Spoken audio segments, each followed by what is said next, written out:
السلام علیکم ګرانو زده کوونکو، هیله ده چې روغ جوړ سوکاله اوسئ. ګرانو زده کوونکو، نن راځو یو نوې زده کړې سره، نوې عدد سره او نوې پاڼې سره. ګرانو زده کوونکو، څنګه چې موږ خپله تېره زده کړه د دریم عدد زده کړه وکړه او هغې کې د کتاب 12مه پاڼه ستاسو کورنۍ دنده وه. انشاءالله چې ټولو ترسره کړي او غیر له هغې کورنۍ دندې نه تاسو نور هم یو صفحه او دوه صفحې او دوه پاڼې تاسو لیکلي وي. ګرانو زده کوونکو، راځئ چې یو لنډ تکرار د خپلو تیر شویو زده کړو باندې وکړو. ګرانو زده کوونکو، د کتاب په 14مه پاڼه کې تاسو دلته څو انځورونه ګورئ، خو دې انځورونو کې ګرانو زده کوونکو تاسو څه لرئ؟ مختلفه شیان لرئ، لکه یو کې ډیر، یو کې لږ، ټول یو برابر نه دي. راځئ چې بیرته یې سره یو ځای حساب کړو او وګورو چې کم ډیر دي کم لږ. په دې راتلونکي په دې نوې زده کړه کې تاسو نه یوازې یو نوی عدد بلکې تاسو کولی شئ چې د لږ شیانو او د ډیرو شیانو توپیر سره وکړئ. ګرانو زده کوونکو، راځئ چې یو ځای سره حل کړو. ګرانو، تاسو ګورئ چې په لومړنۍ انځور کې موږ 3 قلمونه لرو او 3 د رنګ بوتلونه. دا د هغه رنګ بوتلونه دي چې موږ یې د قلم دپاره کاروو.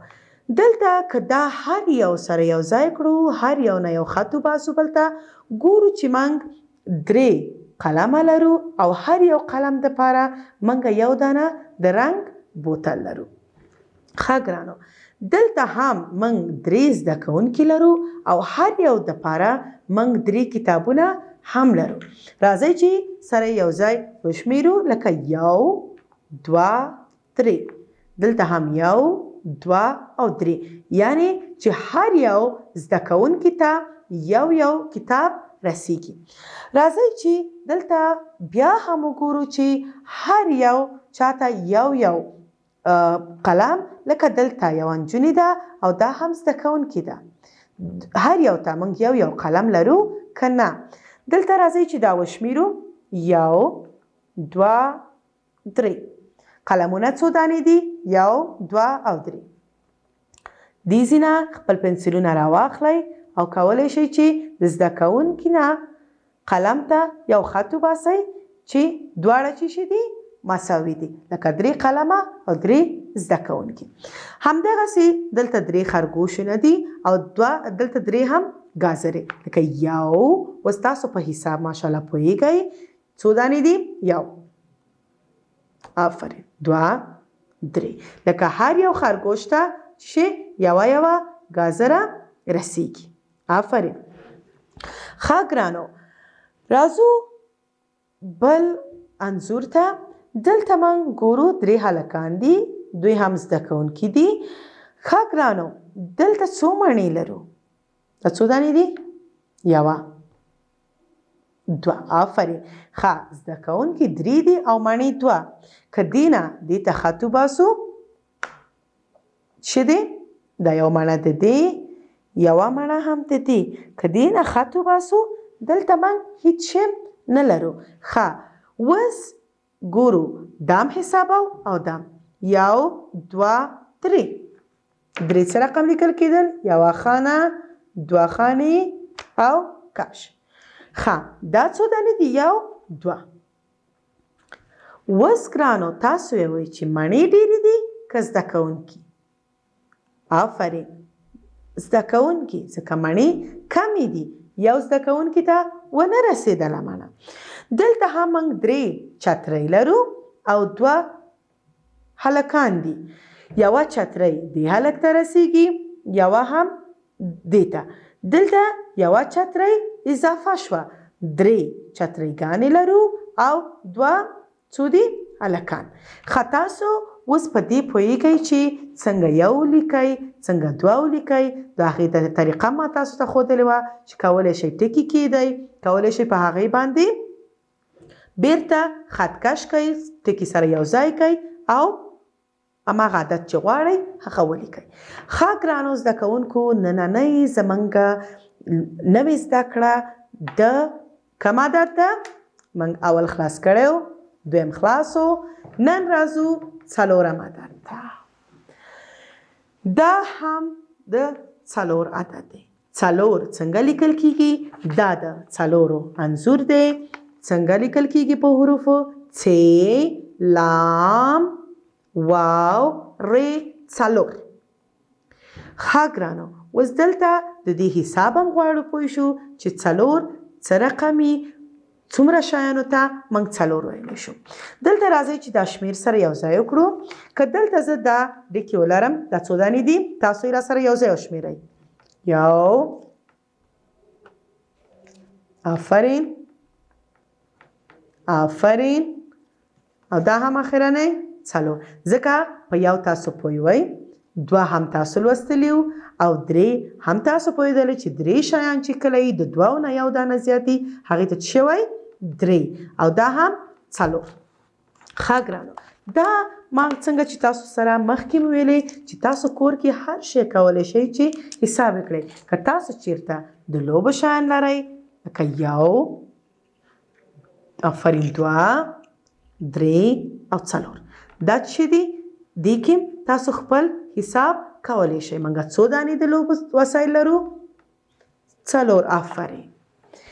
ښه ګرانو راځئ چې خپل د کتاب 14مې پاڼې ته لاړ شو او د څلورم عدد لږ نور هم ښه وپېژنو. ښه ګرانو زموږ څلورم لوست د څلورم عدد دی. دلته د څلورم لیکنه او هم لوستنه یادو. دلته بیا هم لکه د تیر شویو زده کړو غوندې تاسو ګورئ چې د هر یو څلور مخکې موږ څلور انځورونه لرو. انځورونه لکه څلور چوکۍ لکه څلور مڼې، لکه څلور کلیګانې، څلور قلمونه او څلور چاینکي او هم څلور قلفونه. که تاسو هم راسره یو ځای وشمېرئ ګورئ چې دا څو دي؟ څلور. یو، دوه، درې، څلور. دلته یو، دوه، درې، څلور.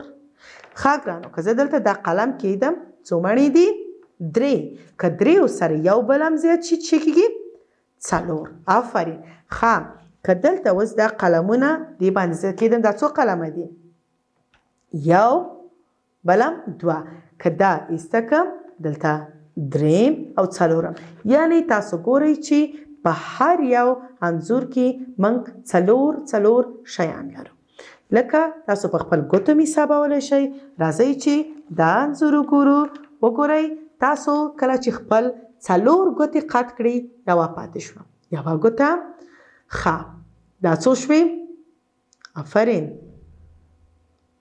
آفرین. اوس تاسو په دې پوهیږئ. او د اخرنۍ څلور. آفرین ګرانو زده کوونکو دا څو دي؟ څلور. یوه ګوته یې قط کړې ده او موږ دلته څو لرو؟ څلور ګوتې لرو. ښه ګرانو دلته اوس تاسو کولی شئ چې نور شیان هم ورسره څه کوئ؟ حساب کړئ. لکه څو مارکره دي؟ یو، دوه، درې او دا هم څلور.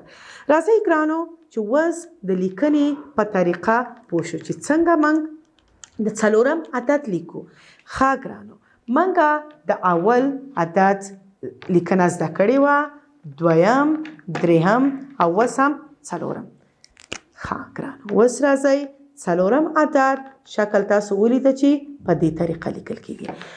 اوس بیا هم ستاسو د اسانتیاو دپاره کولی شو چې بعضې نښې کیدو او دا نښې سره یو ځای کړو. دا څو شوې؟ د څلورم عدد. ډېر اسانه دی.